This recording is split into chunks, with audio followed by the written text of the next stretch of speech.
अच्छा भैया, ये थोड़ी डिस्टर्बेंस हो गई दरमियान में।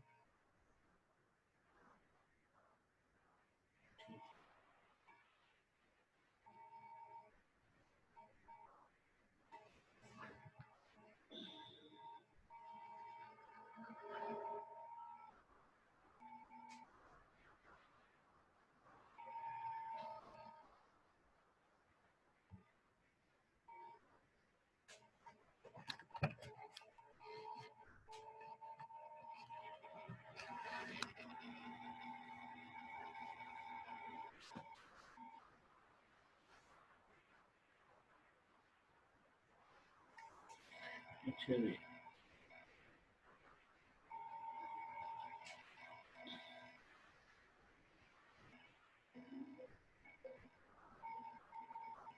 यहाँ पे थे हम लोग। तो आप लोगों ने यूनिफॉर्मिटी का जो है वो ख्याल करना है। फिर उसके बाद सेपरेट टॉप सेक्शन, यानी आप अपने वेब पेज को सेक्शनिंग कर लेते हैं कि आपका जो टॉप सेक्शन है उसको अलग कर ले, नेविगेशन सेक्शन को अलग कर लें, ठीक है। और फिर कॉलम्स बना लें रिलेटेड डाटा के लिए। अगर ज़्यादा डाटा है ना तो ऐसे मिक्स करके ना रखें, वो यूज़र कंफ्यूज हो जाएगा। ब्लॉकिंग कर लेंगे ना, अगर ब्लॉक्स बना लेंगे, उसमें ये है कि यूज़र को भी पता होगा कि फलां एरिया में मुझे फलां चीज़ मिलेगी। तो वो फिर जो आपकी जो नेविगेशन है उसको सिंपलेस्ट रखें। ऐसे ना करेंगे एक जगह से जा रहा है, ऐसे वो मकड़े के जाल की तरह ना बनाएं, बल्कि सिंपल सिंपल रखें, ताकि वो डेप्थ में अगर वापस आना पड़े तो वो ढूंढने ना। ऐसे ना हो कि एक दफ़ा उसने वेबसाइट विजिट की, दोबारा उसको विजिट करनी पड़े तो उसको पता ही नहीं चले कि इधर घूम गया। तो गुम ना हो, तो आपकी जो नेविगेशन है वो सिंपलेस्ट हो। उसके बाद लोगोस को जो है वो बोल्ड बनाओ। लोगोस को क्या करें, बोल्ड करो। वो टेक्स्ट साइज और कलर के जो है वो इतना साइज हो कि उसमें, अगर यह आपकी कम्युनिटी पे डिपेंड करता है, अगर आपकी जो कम्युनिटी है वो एजेड और प्रोफेशनल है तो फिर कोशिश करें कि फ़ॉन्ट साइज़ थोड़ा-सा रिलेटिवली बड़ा हो, ताकि अगर आई साइट किसी की वीक है, उसको ऐनक ना लगानी पड़े, उसको वैसे ही जो है ना वो चीज़ें क्लियर हो। उसमें साइज़ वगैरह का फिर कलर ऐसे चूज़ करें कि जो ईज़िली रीडेबल हो, ब्लर टाइप ना हो, तो रीडेबिलिटी का इश्यू। वो डिपेंड करता है कि आपकी यूज़र की साइकी के मुताबिक। अगर आप यंगस्टर के लिए बना रहे हैं तो फिर आप उसके अंदर थ्रिल वगैरह और कलर कॉम्बिनेशन वैसे सेलेक्ट कर लें। और जहाँ-जहाँ पे आप जो चीज़ आप चाहते हैं कि यूज़र इसको देखे, उसको उस टेक्स्ट को बोल्ड करें, उस चीज़ को बोल्ड करें ताकि वो दूर से नज़र आ जाए, उसको ढूँढना ना पड़े। कलर स्कीम्स को जो है वो आप उसको कलर स्कीम जो है वो आप सिलेक्ट करें as per user psyche. 3D effects जैसे मैंने अभी बता दिया, ग्रेडियंट्स, रिफ्लेक्शन वगैरह का, वो जैसे कहते हैं ना आप यूथ के लिए करें तो उसमें फिर इस तरह की चीज़ें उन्हें लाइक करते हैं। आइकन्स वगैरह जो है वो अच्छे प्रोफेशनल बेहतर करते हैं, ठीक है।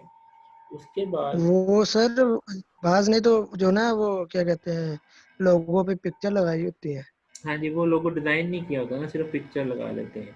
तो अभी आपको जी आगे जी। ना, आगे आपको वो रेफरल चीज़ें भी मैं बताता हूँ कि ये कलर स्कीम के लिए वेबसाइट ने फर्दर इंस्ट्रक्शन रखी है कि कलर किस तरह के लोगों के लिए, वो साइकोलॉजिकल पॉइंट ऑफ व्यू से इस तरह की, उन्हें भी आप एक्सप्लोर करेंगे तो उससे भी आपको हेल्प होगी। अभी तो सिर्फ हम ये देख रहे हैं ना कि क्या चीज़ें होनी चाहिए, फिर आगे डेप्थ में ये कलर कैसे होने चाहिए, लोगो कैसे होने चाहिए, वो आगे डिटेल बन जाएगी। वो आगे को रेफरल दिए, जैसे अभी यहाँ पे भी आ गया कि आप पे डिज़ाइनिंग के दरमियान डोंट मेक यूज़र थिंक, कि यूज़र को इस पे नहीं डालना है कि वो सोचे, कि वो सोचे कि ये अब क्या करूँ, सोचने का मौके की ज़रूरत ही ना पड़े, वो सेल्फ एक्सप्लेनेटरी चीज़ें हैं, ठीक है।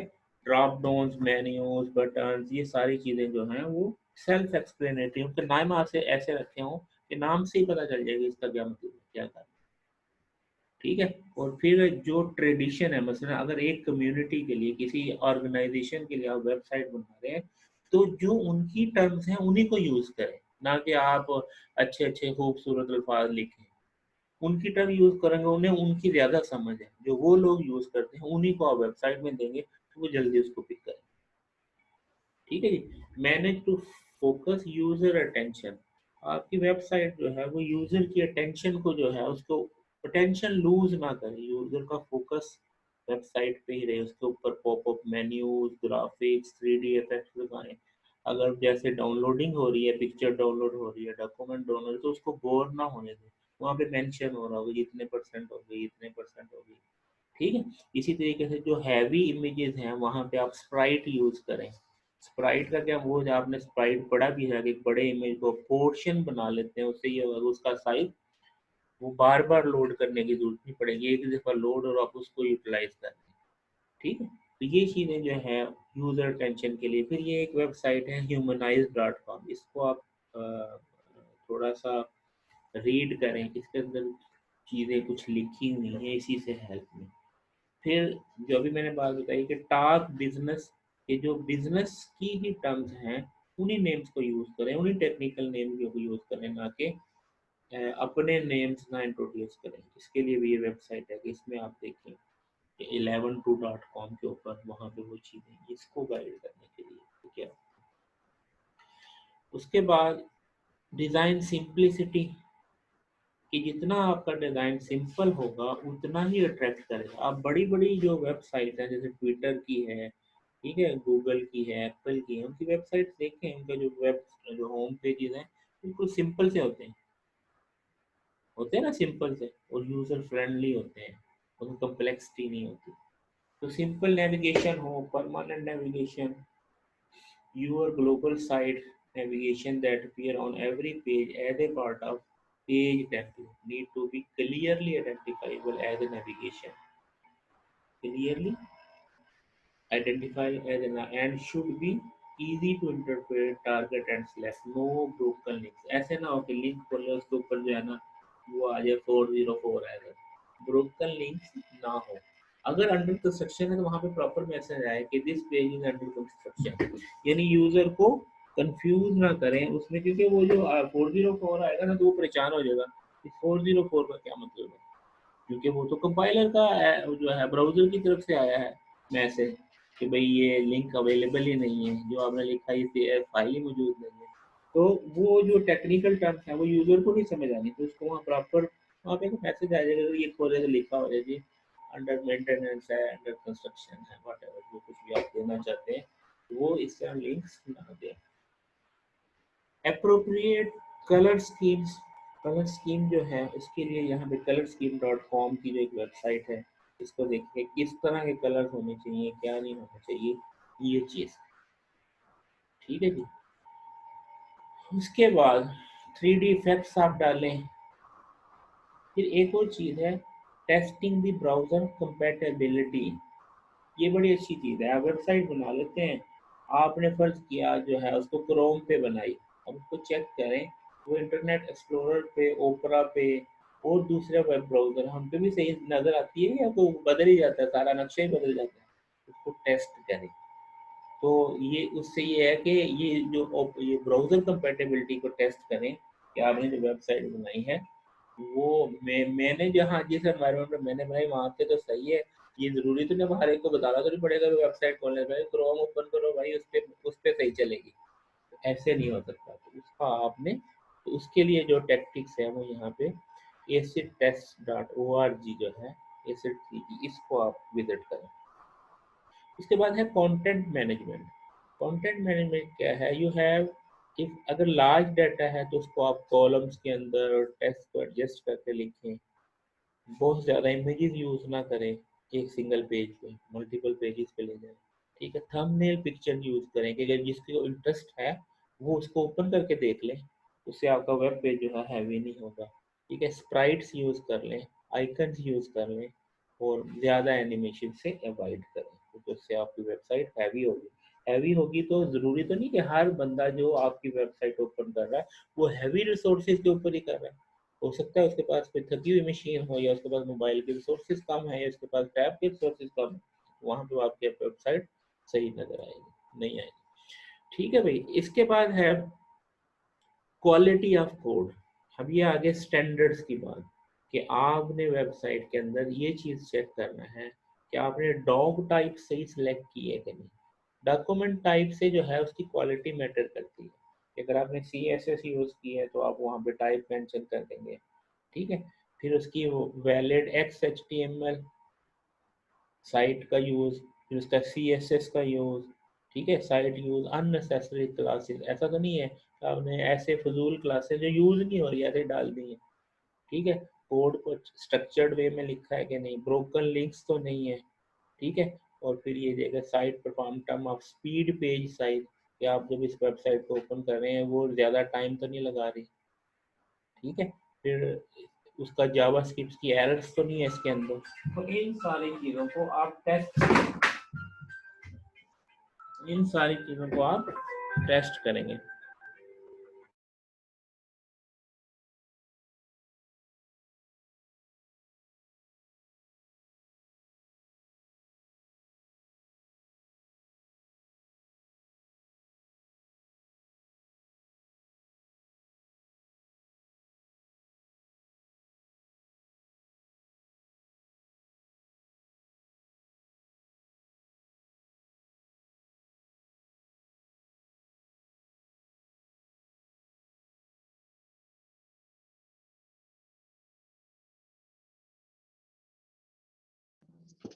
अच्छा भाई, इसके बाद जो था हमारे पास, अब ये जो चीज़ें हैं ये चेक करने के लिए हैं कि आप अपनी वेबसाइट जैसे बनाते तो उसके अंदर ये चीज़ें, ये कॉमन एरर्स हैं कि आप जो है चीज़ें छोड़ देते हैं, जावास्क्रिप्ट की एरर्स है, मतलब आप कोई काम परफॉर्म करते हैं उस पर एरर आ जाता है, कोडिंग का कोई एरर आ गया, या फिर आपकी जो वेबसाइट लोड सही नहीं हो रही, ठीक है, या उसके अंदर ब्रोकन लिंक्स हैं, लिंक बना है उसको क्लिक करें कुछ खुलता ही नहीं है, ठीक है। कोड अगर देखें तो वो स्ट्रक्चर्ड नहीं है, फिजूल किस्म की क्लासेस ऐड की हुई यूज़ हो ही नहीं रही, उससे क्या होगा कि वो ओवरबर्डन होगी आपकी वेबसाइट, ठीक है। तो ये क्या है, ये क्वालिटी, कोड की क्वालिटी को चेक करने के चेक लिस्ट है कि आप किन चीज़ों को देखेंगे जिससे आप ये कह सकें ये वेबसाइट अच्छी है या नहीं, ठीक है जी।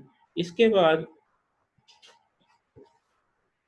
Degree of separation between content and presentation. अब इस चीज़ को भी आप देखें कि जिसने वेबसाइट बनाई है इसने कंटेंट ज़्यादा तो नहीं डाल दिया, क्या प्रेजेंटेशन अफेक्ट तो नहीं कर रही, जैसे कंटेंट ज़्यादा डालेगा तो इसका मतलब जो चीज़ प्रेजेंट करना चाह रहा है वो सही प्रेजेंट नहीं हो रही।